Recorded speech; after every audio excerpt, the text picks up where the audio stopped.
Bismillahirrahmanirrahim. Alhamdulillahirabbil alamin. Wassalatu wassalamu ala rasulil karim wa ala alihi wa sahbihi ajma'in.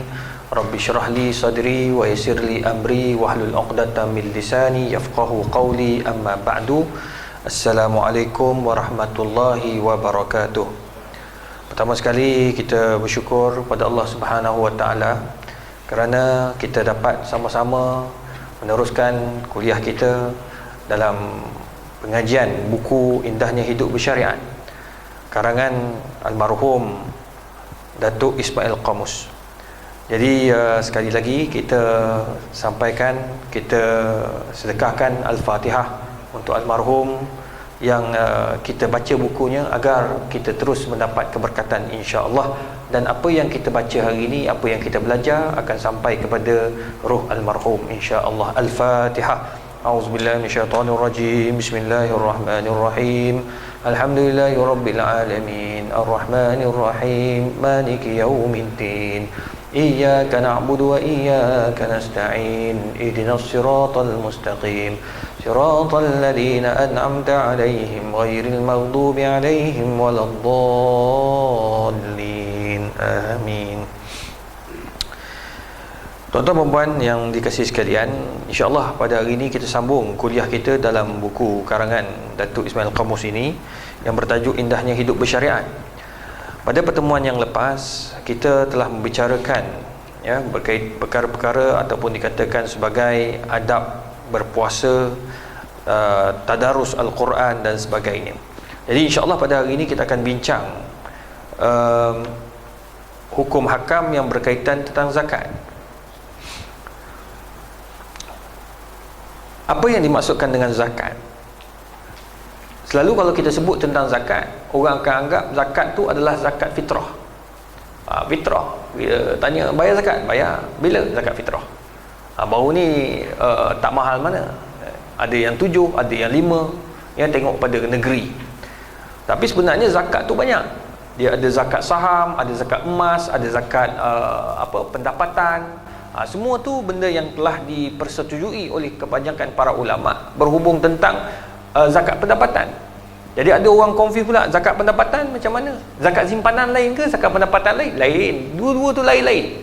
Sebab zakat pendapatan dia ada dia punya garis panduan untuk kita bayar zakat. Macam tuan-tuan di Putrajaya, kerja di Putrajaya, zakat bayar Putrajaya. Maksudnya zakat bayar di bawah wilayah persekutuan. Pusat zakat pusat lembaga zakat Selangor, tu yang Selangor. PPZ wilayah, pusat pungutan zakat wilayah persekutuan. So kita bayar dengan dia orang. Jadi tuan-tuan dan puan, zakat tu banyak dia punya definition dia. Kita kena faham. Zakat simpanan lain, zakat fitrah lain, zakat saham lain, zakat zakat pendapatan pun lain. Dia ada kiraan dia. Dari sudut syarak, yang dimasukkan dengan zakat bermakna mengeluarkan sebahagian harta atau hak milik kepada mereka yang layak menerimanya dengan kadar tertentu setelah mencukupi nisabnya dan sampai masanya 1 tahun atau setelah sempurna menuai bagi tanam-tanaman. Ini bagi orang yang menanam, tapi macam kita tak menanam. Jadi kita kena tengok kita punya kadar yang ada, sama ada emas kita tu ataupun simpanan kita, saham kita dan sebagainya. Dan kita kena faham bahawa perkara itu adalah wajib. Wa aqimus solah wa atuz zakah. Solat, sembahyanglah kamu, kemudian bayarlah zakat. Allah comparekan, bukan compare, Allah letakkan bersama. Dia letak, orang kata apa? Dia seiringkan. Maknanya aqimus solah wa atuz zakah. Semayang dan bayar zakat. Maksudnya kalau kamu semayang, zakat tak bayar, tak ada apa juga. Habis. Sia-sia. Maksudnya kamu semayang, pahala kamu semayang tu habis, top up untuk zakat. Sama juga bila kamu berzakat tapi tak semayang. Ada orang dia kata tak apa, kita beza-bezakan. Zakat lain, semayang lain, puasa lain. Yang penting saya buat salah satu. So bila buat salah satu, kira okey lah tu. Dia ingat apa, ini bukan boleh, orang kata apa, boleh main-main. Rukun Islam 5 tu wajib buat semua, kecuali satu tidak wajib ketika tidak mempunyai kemampuan, iaitu haji. Contoh ni musim haji, kita dah dikira tak mampu ni. Walaupun orang kata tak apa ustaz, saya boleh bayar yang paling mahal 250,000. Baru ni ada seorang jumpa, orang kaya betul lah tuan-tuan. Dia ni memang nak pergi haji, nama dia dah ada. Dia kata, ustaz, kenapa yang ditutup itu marah ke Arab Saudi? Dia tak tahu yang Arab Saudi sekarang yang teruk. Dalam kes COVID dia sangat tinggi, menakutkan. Kawan saya dekat Arab Saudi tak boleh balik-balik lagi. Dia dipinjamkan ke Arab Saudi, pensyarah USIM, tak boleh balik-balik lagi. Dia kata lekat, dia kata duduk kat sana, nak keluar tak boleh. Lepas tu dia punya pengawalan dia tak macam kita. Kita ni alhamdulillah tuan-tuan, jaga sungguh. Lepas tu kita ni takut. Orang Arab mana dia takut, tuan-tuan. Dulu ingat apa, COVID ni macam kuman atas roti pun. Tak sama. Arab ni, saya duduk negara Arab, belajar biasa tu roti dia bakar-bakar letak atas jalan raya, nak bagi kering roti tu kan. Itu kuman tak jadi apa. Kita makan cirit berit, dia makan tak jadi apa. Sebab apa? Sebab dia dah biasa. Jadi dia ingat macam tak ada apa tau. Jadi tu sebabnya meningkat sampai 1000 sehari dia punya kes baru. Kawan saya kat sana kata menakutkan. Nak pergi semayang Masjid Haram tak boleh. Orang kata, ustaz dah buka lah ustaz. Memang untuk kaki tangan dalam. Dia sama macam Tok Imam kita lah. Tok Imam kita ni adalah 3-4 orang, tak ramai. Sebab surau kita besar mana sangat. Masjid kita pun paling besar pun masjid besi, boleh masuk 5,000 orang kan. Masjid Haram ni, bang, ratus ribu boleh masuk dalam tu. Tak, jadi masuk, bila dah boleh masuk dalam tu, kaki tangan bukanlah sikit. Tu yang kita tengok bila sembahyang berjemaah tu, nampak macam penuh dekat sahah ataupun dekat tempat tawaf tu. Semua kaki tangan semua tu. Kaki tangan yang atas, yang bawah, apa semua tu. Jadi kena faham konsep. Jangan main pukul semua dalam Instagram, dalam Facebook semua pakat pukul semua, tak. Jadi tuan-tuan perempuan, benda-benda tu kita kena faham. Macam kita alhamdulillah kat Malaysia kita jaga, hatta penjarakan pun jaga. Tadi pun saya keluar pergi ke UKM tadi, bila balik singgah tengok durian. Makanlah sikit durian kan. Lama tak makan durian ni. Bila makan tu datang ada orang datang. Itulah kan. Jadi bila kita makan tu ada ramai orang datang. Dia kata, ustaz lama tu nak salam. Bila salam saya kata tak boleh lah, kata macam ni kan kita buat orang kata apa? Tanda tu. Allah ustaz bagilah salam sekali je. Bukan masalah sekali, masalahnya ni SOP. Kan? Jadi kita cuba sedaya upaya untuk elak kan. Tapi kalau dah ini tak faham juga, kita pun nak bercakap, dia tarik tangan kita kan. Takkan nak sepak muka dia. Baik. Yalah, ada setengah orang tu dia lama tak jumpa ustaz, tuan-tuan. Duk tengok dalam TV, duk tengok Instagram. TV pun kita orang rakam online. Tak pernah lagi saya buat kerja macam tu, tuan-tuan. Pakai cantik-cantik, bawah kain plekat je. Pakai rakaman masuk TV3, Selamat Pagi Malaysia. Cuma tanyalah ustaz je kena pergi sana. Sebab tanya ustaz ni sebab dia ada soal jawab kan. Yang lain semua online. Ya, kita rakam pakai tu, masuk hantar ke dia orang. Sampai peringkat tu. Saya pergi ke TV3, rakaman macam tak ada apa tu kan. Kosong orang. Jarang tempat media kosong. Jadi nak bagi tahu dia orang jaga sungguh-sungguh. Ya, tuan-tuan puan. Jadi macam kita tak boleh pergi haji. Wajib pergi haji tu, tapi dah bila dalam keadaan COVID ni kita dah tak dikira sebagai apa? Orang yang berkemampuan. Maka jangan duk pening-pening kepala. Jadi kalau kita bayar zakat, semayang tak boleh juga. Dia kena semayang dan zakat sekali seiring berjalan. Apakah falsafah di sebalik membayar zakat? Pertama, tuan-tuan dan puan, satu cara pengabdian diri terhadap Allah Subhanahu Wa Taala dengan cara mengeluarkan sebahagian harta untuk diberikan kepada orang lain. Tuan-tuan, duit kita ni bukan semua bilik kita. Tu sebabnya harta kita ni kita kena tengok berapa yang ada dalam kita punya akaun. Kena tahu. Saya dulu pun masa balik kan, rupanya kena tengok selalu akaun. Rupanya setiap negeri tu dia ada nisab akaun. Kalau di wilayah ni, kalau tak salah saya, jangan dalam lebih kurang 13,800 ke atas lah lebih kurang. So maksud tuan-tuan kena cek balik wilayah berapa. Macam Selangor lebih kurang 14,000. Kalau dalam akaun tuan-tuan ada 14,000 ke atas, kalau duduk Selangor bayar zakat. Wajib dah bayar tu. Kata ustaz, saya alhamdulillah lah ustaz, saya pecah-pecahkan. Saya ada 14,000, ada 15,000. Tapi saya pecahkan 5,000 bank Islam, 5,000 CIMB. Allah Ta'ala pun kau nak tipu juga. Aduh, dia tak boleh, dia kira semua pukal. Bagaimana kalau dah 50, 100,000? Ni baru seorang 4 hari lepas ada seorang jutawan, dia tak tahu bahawa zakat simpanan tu wajib. Ini lagi best. Dia kata, ustaz, patutlah bisnes saya ada satu projek tak dapat. Dia tengok orang beriman ni, dia turun balik ke situ. Dia memang banyak dia masa PKP baru ni, dia rasa duit dia saja habis untuk bagi kat orang macam tu je dekat 500,000. Dia hantar ke orang tu, hantar ke sini, hantar macam-macam, buka mahat tahfiz yang masa tu kan dia orang terlekat dalam makan minum kan, dia hantar online je, dia hantar duit. Bila tanya nak bagi resit kat ayah, hamba Allah gitu. Tak ada lah suruh hantar pakai papan hitam pun tak ada. Dia suruh hamba Allah je. Baru-baru ni dia sembang, dia kata, ustaz, kena zakat, kena bayar. Zakat apa lagi saya bayar ni? Emas saya dah bayar, ni saya bayar. Lepas tu ada satu dia tanya apa ni, dia punya apa? Ni, jam tangan dia. Ada satu jam tangan dia harga 890,000. Jam tangan dia 890,000. Dia kena bayar zakat ke? Saya kata tak payah zakat sebab itu bukan emas. Saya kata macam mana bentuk dia hantar gambar. Dia ambil gambar, dia WhatsApp kat saya. Bentuk tu macam alai. Macam mana nak cakap tak logik lah 890,000. Tengok tu dia macam apa, transformer punya muka. Cuma dia punya tu pusing-pusing gitu kan. 890,000. Dia kata kena keluar. Saya kata ni emas ke? Bukan. Kalau emas wajib zakat lah. Tapi ni bukan emas. Dia apa benda teknologi. Saya kata tak payah bayar zakat. Cuma nak bagi tahu tuan-tuan, sampai peringkat tu dia tanya sebab dia minat. Rupa-rupanya ada satu yang dia tak tahu. Dia kata saya tak tahu yang zakat simpanan tu wajib. Kalau dia jutawan, berapalah zakat tu. Lepas tu dia kata macam mana ustaz nak kena bayar?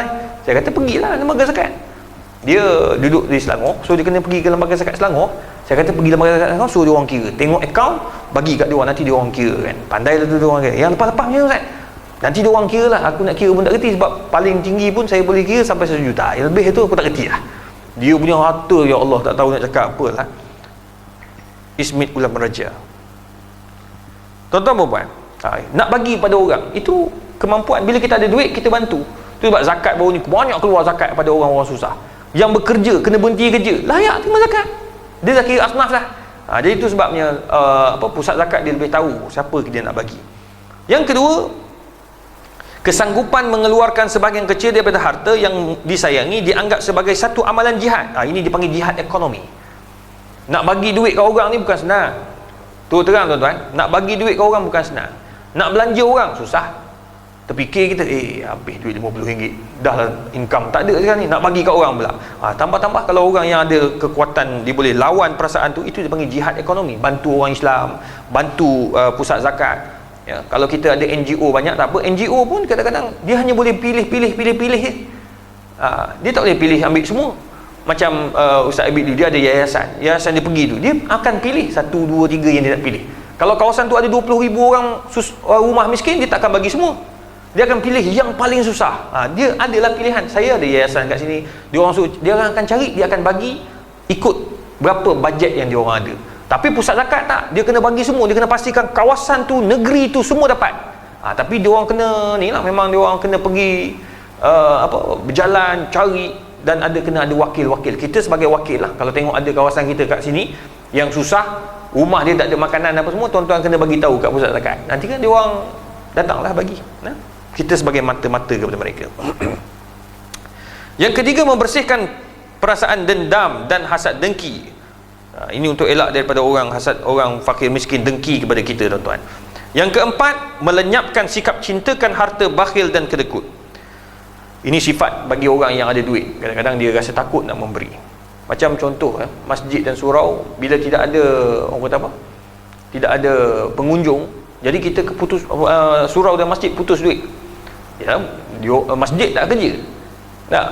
Jadi nak bayar bil api, bil air, tetap kena jalan. Jadi kalau yang setengah tu nak kena bayar ni, apa yang sembuh pun ni untuk Covid tu. Di masjid negeri, ada satu masjid negeri dekat Pahang, dia habis dekat berapa ribu, dekat 6-7 ribu ringgit untuk sembuh benda tu saja. Masjid bayar sini bayar, buat surau kita buat sendiri lah. Berapa? Buat internet lah. Sebab kecil ni, masjid-masjid besar putus duit tuan-tuan. Sebab kita kena bantu, kena terus bantu. Sebab bila kita buat live kan, ustaz-ustaz dia buat live, bawah tu bagi dia ada nombor akaun surau kan, dia bukan buat hiasan teman, dia suruh masuk tu. Kita masuk lah apa yang mampu kan. Ikut ada yang kata saya masuk lah RM10, okey, alhamdulillah tuan-tuan. Yang kelima, mensyukuri nikmat pemberian Allah Subhanahu Wa Taala dengan menyumbangkan sebahagian demi agama Allah. Ini antara benda yang digalakkan dalam Islam. Tuan-tuan dan puan yang dikasihi sekalian, apa perbezaan zakat dan sedekah? Ini beza. Tuan-tuan kena faham antara zakat dan sedekah. Ada orang dia niat sedekah. Dia niat sedekah, tapi sebenarnya dia nak bayar zakat. Tak boleh ya. Dia kena betulkan dia punya niat. Jumlah atau nilai sedekah terpulang kepada hasrat si pemberi, penderma, sama ada sedikit ataupun banyak. Macam tuan-tuan nak bagi sedekah, tuan-tuan bagi kat siapa-siapa, kat luar, kat dalam, ke siapa-siapa tuan-tuan nak bagi. Bila tuan-tuan bagi, tuan-tuan terpulang nak bagi berapa. Sebab apa? Tu sedekah. Cuma kena tengok siapa tuan-tuan nak bagi. Orang tu ada duit ke, orang tak ada duit ke, orang tu kaya ke tak kaya. Nak bagi kepada kawan, dia tak panggil bagi sedekah, dia panggil hadiah. Tu istilah. Sedekah yang diutamakan ialah sedekah yang tersembunyi, sehingga dianjurkan agar masyarakat umum tidak mengetahui siapa penyumbangnya. Ini adalah yang terbaik. Baik. Tapi kalau katakan dia memberi, sebagai contoh, macam musim PKP, ramai orang terpaksa tunjuk dalam laman sosial. Kenapa kena tunjuk dalam laman sosial? Sebenarnya tunjuk di laman sosial ada beberapa sebab. Macam contoh Ustaz Abid Liu tunjuk dalam laman sosial, bukan dia nak takbur apa. Tak ada sebab dia nak takbur. Ada sebab kenapa dia letak kat situ. Sebab dia di bawah yayasan. Yayasan ni kena tunjuk. Contoh, saya pemilik yayasan, saya yang pergi bantu. Ni bagi 100, 100, 100, 1000, 2000, 3000. Ada yang bagi puluhan ribu. Dia bagi, okey, Ustaz saya bagi Ustaz. Mana bukti? Dia orang bukan nak surat, bukan nak risit, tak nak. Dia tak bagi, dia tak nak pun risit. Cuma yang dia nak tengok benda tu sampai ke tak. Contoh dia bagi, katakan jumlah lebih kurang terkutip lebih kurang 300,000 sebagai contoh. Di mana 300,000 tu? Tu buat dia ambil gambar, beli kipas, beli aircon bergerak apa semua tu kan. Tu semua tu kos. Jadi dia nampak kan. Itu pertama, dibenarkan dalam Islam. Itu kita nak menunjuk kepada orang bahawa ini adalah bukti bahawa kita telah menyumbang, kita telah sampaikan apa yang telah diberi kepada kita. Itu yang pertama. Yang kedua, nak menggalak orang lain buat sama. Galakkan orang lain buat sama. Jom kita pakat-pakat buat. Kita masuk, orang lain pun pakat masuk. Itu bagus. Nombor 3, dibenarkan juga untuk apa tuan-tuan? Untuk menggalakkan keluarga kita juga turut buat. Masuk dalam WhatsApp group, itu dibenarkan. Yang keempat, itu haram. Tunjuk sebab apa? Sebab nak bagi tahu aku layak untuk menjadi pemimpin. Itu tak boleh. Kita nak buat betul-betul. Tak boleh ada sebaliknya dan sebagainya. Tak boleh. Baik. Itu sedekah. Manakala zakat tak.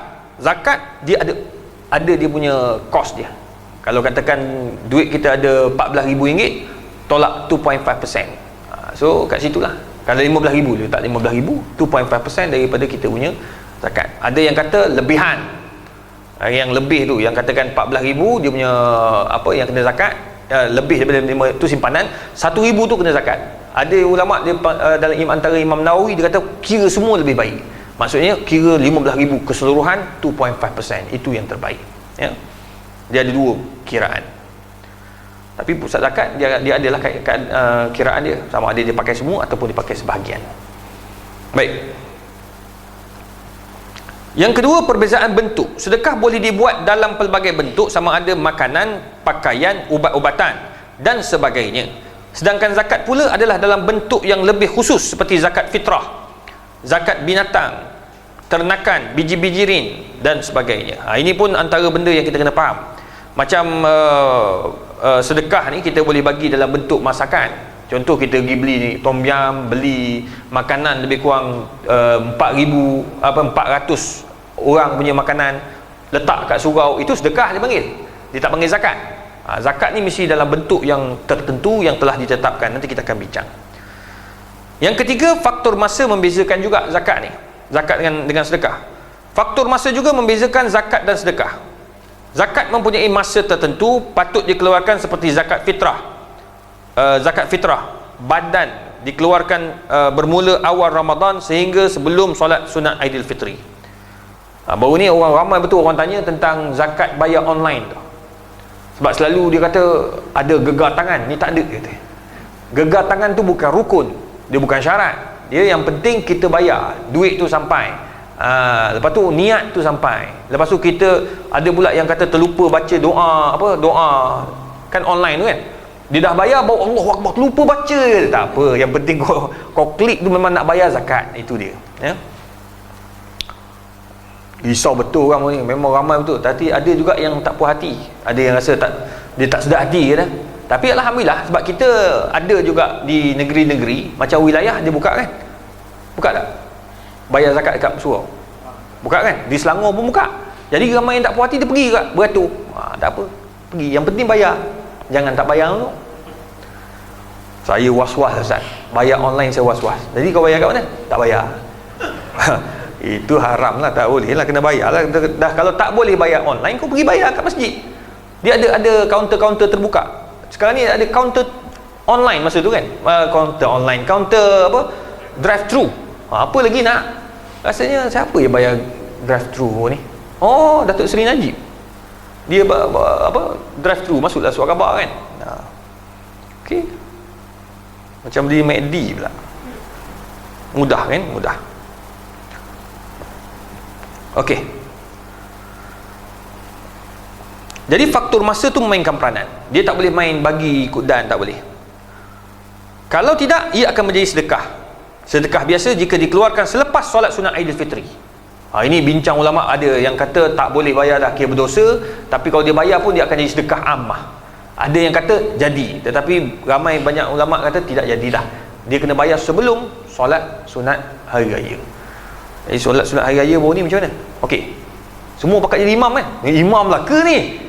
Tak, okey. Cuma cara pegang tu lah. Ada yang pegang tombak. Okey lah, pegang tombak tu ada teguran kan. Sebab saya nampak dah jadi macam mainan pula lah. Ada yang pegang apa, penyapu tu, okey, penyapu tu, dia benda tak nampak bersungguh. Ada yang pegang tu belon budak tu. Kan yang orang buat belon panjang tu kan. Dia pegang dengan itu. Kata macam nak main-main pula. Jadi janganlah macam tu. Kalau dia pegang betul-betul macam dia pegang parang sungguh, okey. Anggap macam pedang perang. Apa tanda parang tu? Ini tanda melawan Covid. Okey lah. Ini tak letak apa, pelik-pelik. Tapi ada lah, bila dia ditegur tu ramai yang tarik balik. Ada yang buat lawak kan, dia tarik balik. Tapi kalau tak betul-betul tak apa, dia pegang kayu, dia pegang pelepah kan. Cuma kesilapannya masa kita, ada orang marah lah, dia kata kenapa tak letakkan garis panduan pegang apa, pegang tongkat tu. Allah, orang tengah Covid, brother, orang tengah Covid, jadi memanglah susah lah kita nak fikir semua benda, nak fikir, nak buat SOP semayang lagi, SOP tu lagi, SOP ni lagi. Tongkat tu tak terfikir kita. Dia sebenarnya tongkat tu masa bila kita tahu? Masa kuliahnya ni lah. Masalah kuliah maghrib tak datang. Lepas tu kecoh, kenapa tak bagi tahu? Takkan benda tu pun nak bagi tahu. Jadi benda-benda macam ni kadang kita kena faham lah. Bukan semua benda kita kena maklum, kena letak dalam SOP. Jadi kita kena saling tolong bantu-membantu. Jadi saya pun masa tu simbang dengan kawan-kawan dalam grup, kata silap juga, patutnya sehari atau 2 hari sebelum apa, sebelum hari raya tu kita buat kuliah bagaimana nak menjadi khatib. Terlepas pandang saya pun kalut nak raya kan, jadi lupa habis segala-gala. Ya, kita pun silap juga sebab tak bagi kuliah. Kadang-kadang bagi kuliah, tapi bagi kuliah masa musim Covid ni luar biasa. Live sampai mencecah 80,000. Kalau forum tu mencecah masa tu saja 150,000 live. Mana datang manusia tu? Mungkin malaikat pakat tengok juga kali. Ya, alhamdulillah tuan-tuan, macam dia orang minat kan. Jadi kita harap lepas ni masjid akan jadi penuh.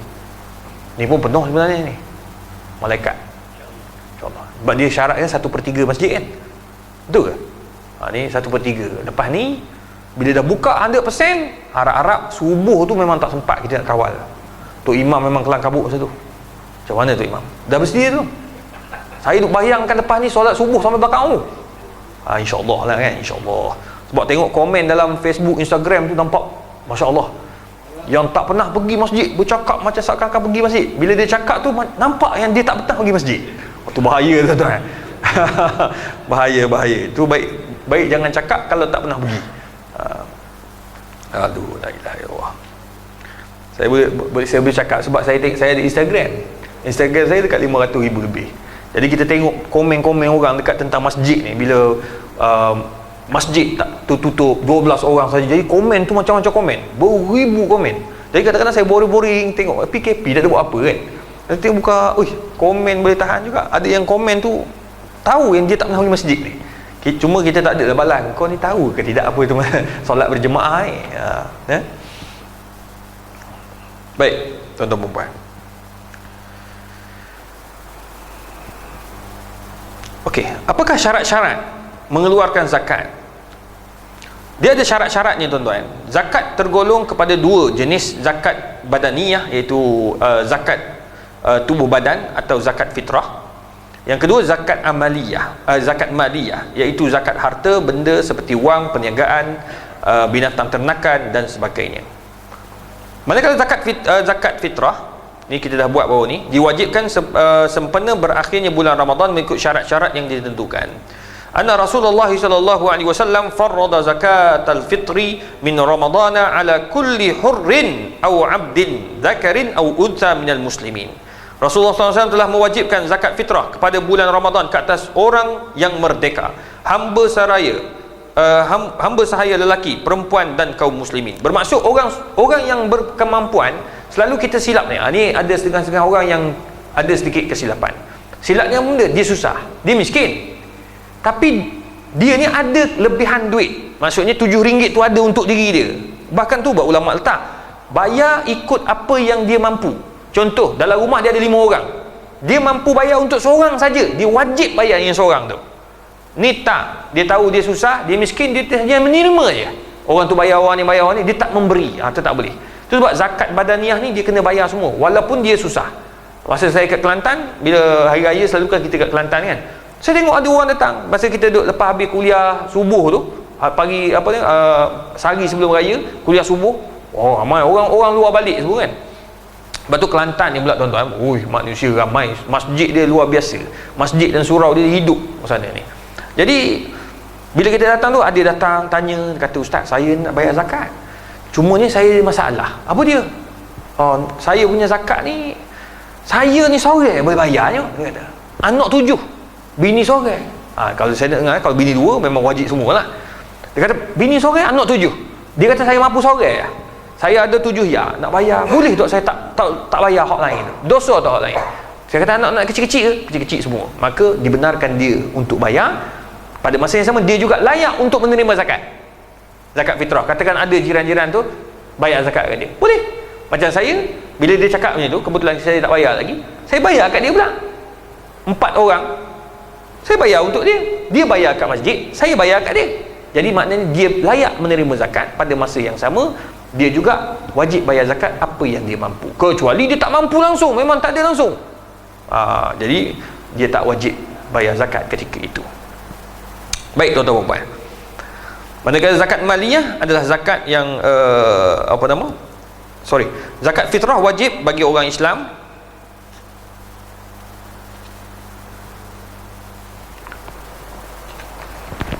Yang kedua merdeka.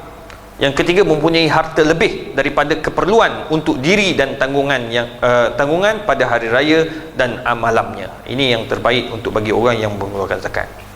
Hukum dibolehkan dari awal Ramadan sehingga akhir bulan Ramadan.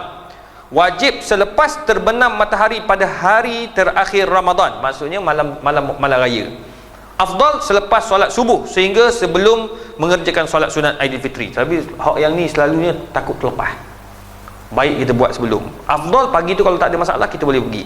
Cuma risau pagi tu nak cari amil semua sibuk pakai raya. Ada orang kabut. Aduh, siapa tak apa? Siapa layak terima? Siapa miskin? Tolong bagi tahu angkat tangan. Orang sibuk nak sembahyang, nak sembahyang, dia sibuk tanya siapa miskin kat situ. Tapi adalah yang belakang-belakang tu, saya. Ada yang mengaku kan, tak kira dia. Masa tu dia tak tahu dah. Orang ni layak tak layak, dia bayar, yang penting aku lepas dah. Sepatutnya dia kena cari yang betul-betul. Haram selepas solat sunat hari raya Aidilfitri. Jadi ini yang disebut dan dibincangkan oleh para ulama. Kadar bayaran zakat fitrah, kadar bayaran mengikut cara asal, iaitu 1 gantang Baghdadi. Ini kalau ikut kiraan asal, tapi semua tu telah dikira oleh pihak pusat zakat dengan nilai, berapa nilai. Itu sebab macam di Selangor, kalau wilayah dia satu angka ke banyak. Macam kami di Selangor boleh bayar 7, 12, 21. Ha? Sini? 5 dengan 7, 2 kan? So dia macam Kedah pun sama juga. 5, dia ada 3 bayaran, 3 kadar. So kita tengok pada negeri lah. Betul juga. Saya pun tanya itu, saya tanya masa tu kita live dengan CEO zakat kan. Saya tanya macam mana dia punya nak tahu orang tu boleh bayar 7, orang tu bayar 12, orang tu boleh bayar 21. Dia kata mengikut kadar beras. Saya kata beras ni banyak. Beras apa? Cakap dengan pensyarah. Jadi CEO tu letih nak menjawab. Berasnya apa? Dia kata beras apa dia panggil, beras yang ada, bukan? Ni beras yang biasa, yang mati tu kita tahu dah. Ni beras yang super apa? Super tempatan.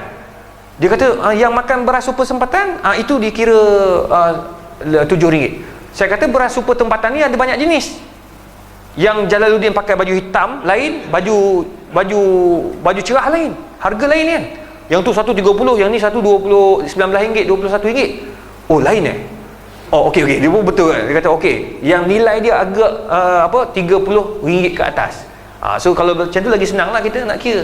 So siapa yang makan bawah RM25 tu, so bayar yang RM7. Yang 30 ke atas tu, bawah 45, itu bayar yang RM12. Kalau yang RM50 ke atas, yang bayar beras mati tu, beras basmati yang wangi lagi, itu orang kata apa? Bayarlah 21 ke RM24. Begitulah, tengok pada dia punya kadar. Siapa yang makan beras tu tu selalu beras Arab lah. Nasi Arab yang panjang itu, beras mati dia. Basmati tu sebab nasi Arab mahal. Sebab dia beras dia tu mahal.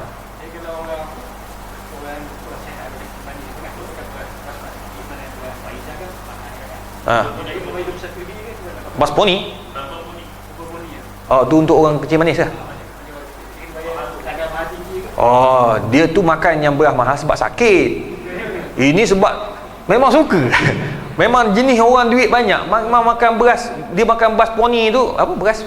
Tengok aku nak sebut pun tak reti. Nampak sangat aku makan beras murah. Harba poni makan Taj Mahal yang mahal harga dia. Kalau dia jenis orang sakit, jadi memang terpaksa makan beras tu lain cerita.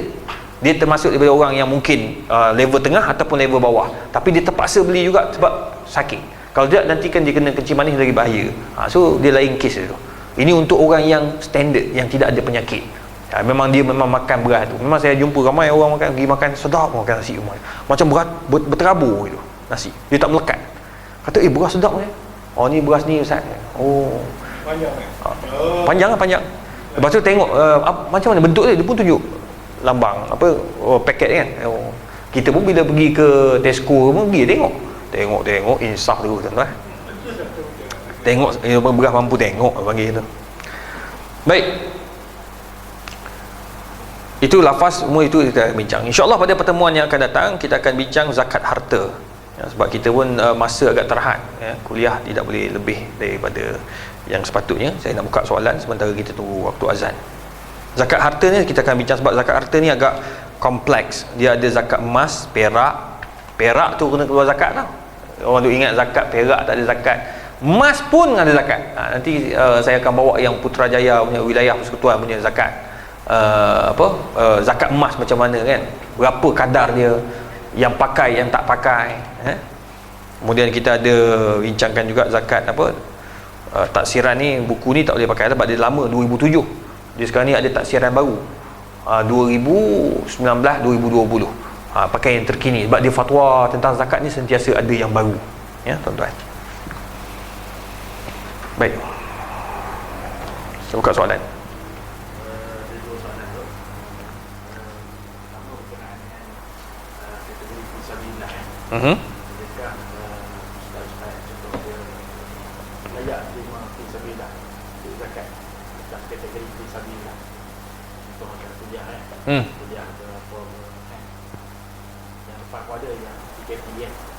Okey. Lagi? Yang kedua, apakah tafsiran rekod? Contoh yang lepas kita ada isu tentang fondan, apakah dia masuk kategori rekod tu?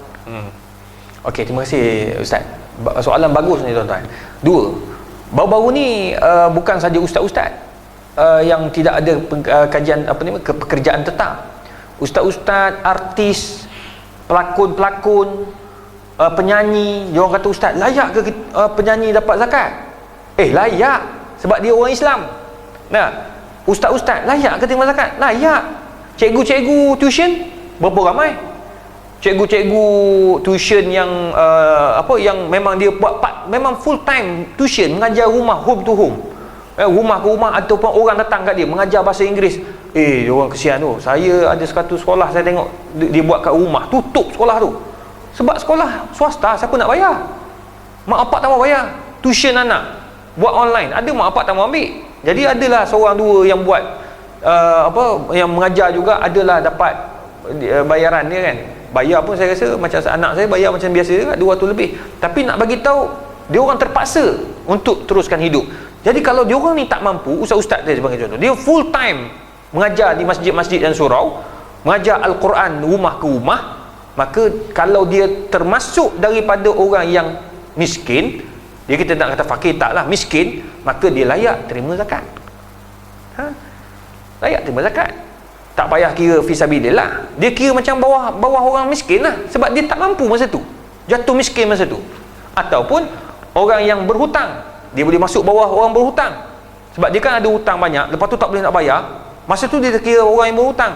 Kalau fisabilillah agak ni sikit, sebab perbincangan ulama terhadap fisabilillah tu agak ketat. Sebab fisabilillah, perang fisabilillah, ini tak, dia tak boleh nak pergi ceramah, tak boleh nak ada show, tak boleh nak nak berniaga dan sebagainya. Maka kita tengok dia punya tu termasuk lebih miskin ketika itu.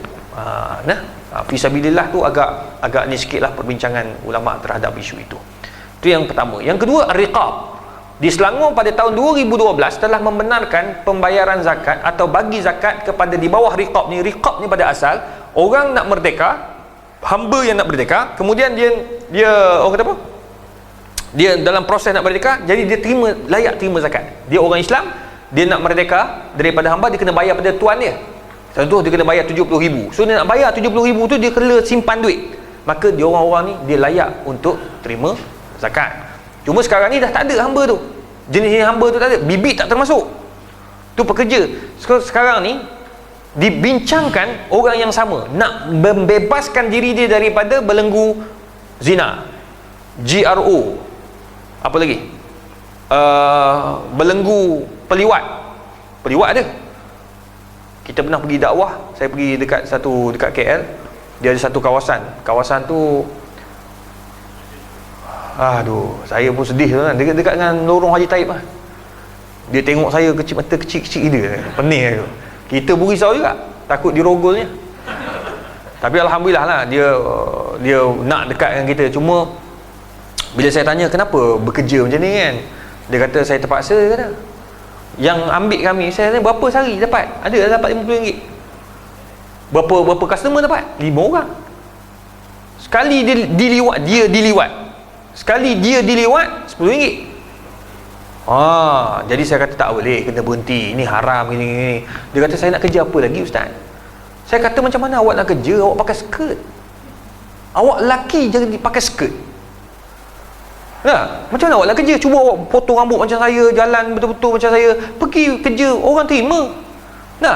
Jadi kalau macam ni awak pakai dengan rambut, dengan dada besar, tengok suara jantan, lari orang tak jadi nak ambil. Jadi saya suruh ubah. Jadi adalah kaedah-kaedah, tapi nak bagi tahu ada orang macam ni. Dia nak bebas, nak keluar daripada belenggu itu, dia kena bayar atau semuanya. Zakat akan membantu. Tapi syaratnya ketat. Bukan main bagi, pelacur bagi. Tak ada.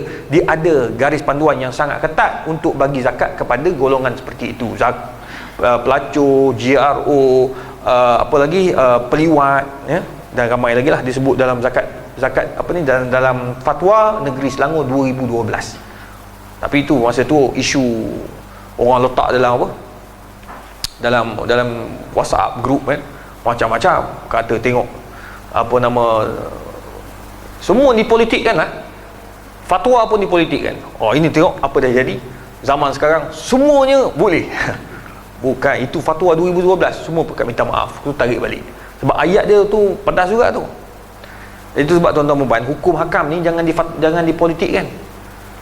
Kalau fatwa lah.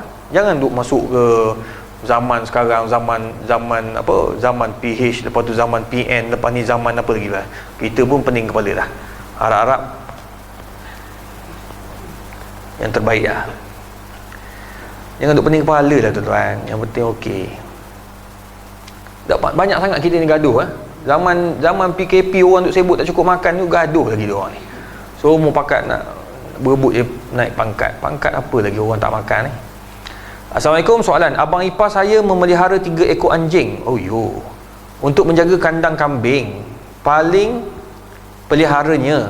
Cuma kandang itu terletak di belakang rumah mertua saya. 3 anjing itu selalu tidur dan berkeliaran di kawasan rumah. Bagaimana dari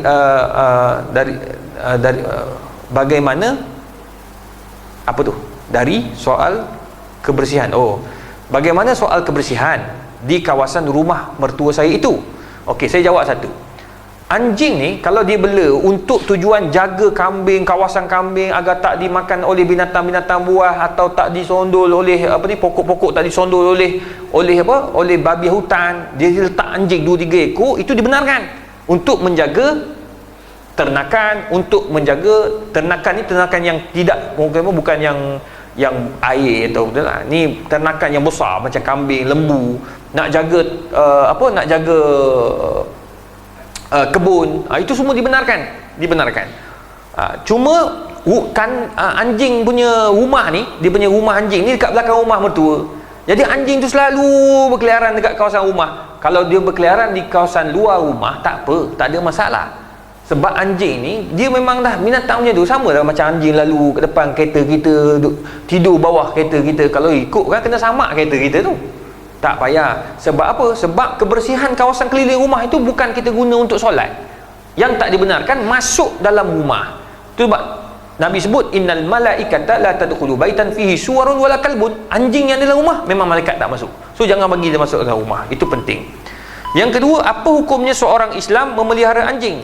Tak boleh lah. Dalam mazhab Syafi'i haram nak bela anjing. Sebab dalam satu hadis Nabi SAW menjelaskan sesiapa saja yang membela anjing, kurang dia punya amalan setiap hari 1 qirat. Amalan dia 1 qirat tanpa sebab. So elakkan. Itu sebab Imam Syafi'i, Imam An-Nawawi, dia bincangkan dalam mazhab Syafi'i, nak bela tu mesti bersebab yang sangat kuat. Kalau nak bela untuk jaga rumah, sekarang ni tak sesuai lagi. Sebab sekarang ni taman kita, orang Islam bela anjing pelik tuan-tuan. Saya ada pergi seorang rumah seorang datuk ni, ada anjing rumah tu, besar tu anjing. Jadi bila saya masuk rumah tu, saya terkejut ada anjing besar. Dia kata, Ustaz, sekarang ni saya bela anjing. Ustaz, bela anjing, saya beli makanan dia. Bela manusia ni jaga rumah saya. Dia orang kaya kan, jaga rumah, pompak masuk juga. Dia tidur, anjing tak tidur Ustaz. Dah. Dia percaya ke anjing dia kan. Cumanya uruf tidak sesuai.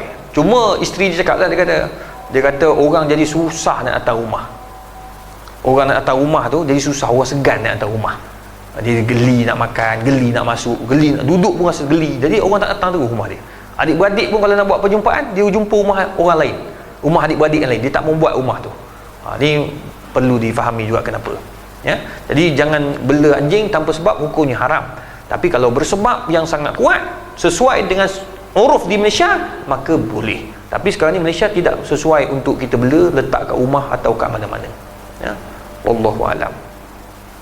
Ya, ada orang hantar satu soalan sebelum saya berhenti. Assalamualaikum Ustaz, semasa kes COVID berlaku, percampuran antara lelaki dan perempuan di luar wad atas faktor ruang yang terhad, serta terdapat dalam kalangan pelawat yang memakai pakaian berlengan pendek. Adakah hal yang demikian dimaafkan? Tuan-tuan, apabila dalam keadaan darurat, ad-darurah tubihul mahzurat. Itu berat sangat tu, darurat ni. Tapi kita letak keperluan yang sangat mendesak. Al-hajah tunazzal manzilatud darurah. Dalam keadaan sangat mendesak, maka dalam itu tidak ada masalah. Sebab dia pergi tu dalam keadaan orang sakit, tiba-tiba keluarga terpaksa pergi hantar, pakai pakaian tak lengkap, itu semua dalam keadaan diringankan, sebab dalam keadaan orang tu terdesak, terpaksalah bawa family yang demam, terpaksa ikut suami yang sakit dan macam-macam lagi. Jadi suasana yang sesak itu termasuk daripada daripada kemudaratan ataupun keperluan yang tidak dapat dielakkan, maka dibenarkan insya-Allah. Yang masa tu musim Covid pula tu, musim orang sangat kelang kabut. Yang tak boleh ni saja-saja pakai lengan pendek keluar. Tu tak boleh. Assalamualaikum. Apa hukum memakai hand sanitizer yang mengandungi alkohol ketika di dalam solat? Mohon pencerahan ustaz. Tak ada masalah. Dah keluar dah fatwa, tidak ada masalah dan tak bernajis. So, kita tak ada kan? Memang ada. Ada. Yang pakai kat luar kan? You orang masuk ke dalam. Najis tak? Tak najis. Sebab alkohol yang dibuat itu bukan daripada arak. So, tidak najis, jangan risau. Pakai terus. Ya. Assalamualaikum ustaz. Hukum majikan potong gaji pekerjanya kerana tidak datang kerja akibat Covid ini. Aduh. Covid ini bukan kita minta. Jika majikan saya minta saya kerja, saya akan kerja, tapi jangan potong gaji. Saya banyak tanggungan lagi. Mohon pencerahan ustaz. Sudahlah. Apa? Macam mana ni? Dia kena balik kepada arahan kerajaan lah. Kerajaan kalau ikutkan, kerajaan suruh teruskan. Macam saudara-saudara saya ramai yang bisnes, dia orang teruskan kaki tangan, walaupun tak datang kerja tetap dibayar. Cuma dia ada had. Kalau 3 bulan masih lagi tak buka, maka mereka terpaksa tutup. Bukan tutup ni, tutup dia orang punya bisnes. Jadi tengok kepada arahan kerajaan. Tapi buat masa tu alhamdulillah ramai dia yang bayar, alhamdulillah. Cuma hotel-hotel tak dapat bertahan. Hotel-hotel macam adik saya, hotel dia accountant dekat hotel tersebut, kena buang kerja. Satu hotel kena buka. Ada hotel kat Bandar Baru Bangi yang tinggi tu tutup 6 bulan. Pekerja semua jobless. Tapi hebatnya orang kita ni bagus. Bila jobless, dia akan terfikir, dia akan fikir panjang. Jadi pakat menjual barang. Kan? Jual barang. Barang online naik mencanak. Baguslah, alhamdulillah. Soya beli online. Kahwin pun online sekarang. Sekarang tak ada lah kan? Tak ada lah. Okey, soalan terakhir. Assalamualaikum ustaz, kerajaan telah membuka masjid dan surau untuk solat Jumaat dan solat jemaah tetapi mengikut prosedur SOP yang telah yang ketat. Salah satunya adalah limit hanya 1/3 mengikut keluasan masjid tersebut. Persoalan saya, adakah saya kena pergi dulu ke masjid tersebut untuk solat Jumaat? Jika tiada rezeki saya masuk solat, maka jika tiada rezeki saya masuk solat, maka baru tidak wajib atas saya untuk solat. Okey, tuan-tuan dan puan, dia sekarang ni macam solat Jumaat. Kita dibenarkan untuk pergi ke masjid 1/3, betul tak? Jadi kita tengok macam mana. Kalau katakan kawasan kita macam ni, kawasan tuan-tuan perempuan, tuan-tuan tahu surau ni 1/3. So tuan-tuan datang dulu. Datang awal. Kalau ada rezeki masuk, kita tengok ada rezeki, so kurang-kurangnya kita dah lepas tanggungjawab wajib itu. Kita pun balik.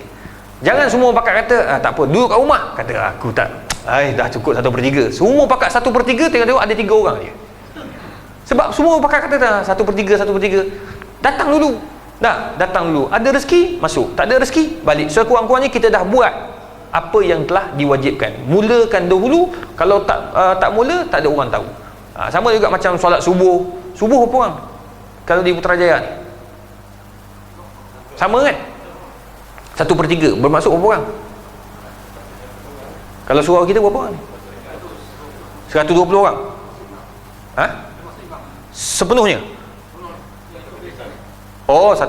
Mana 100? Mana kalau seluruh surau ni lebih kan? Lebih. Jadi maksudnya kalau ni 120 orang. Jadi kita datang dulu. Kalau semua pakat kata tak apa, cukuplah 1/3. Tengok. 7 orang. Dan semua pakat tu kata kita datang dulu. Surau ni datang. Ni pun banyak lagi line. Banyak line daripada orang ni. Sebab semua masih duk ingat tak perlu pergi dulu, insya-Allah tuan-tuan dan puan, ada tu.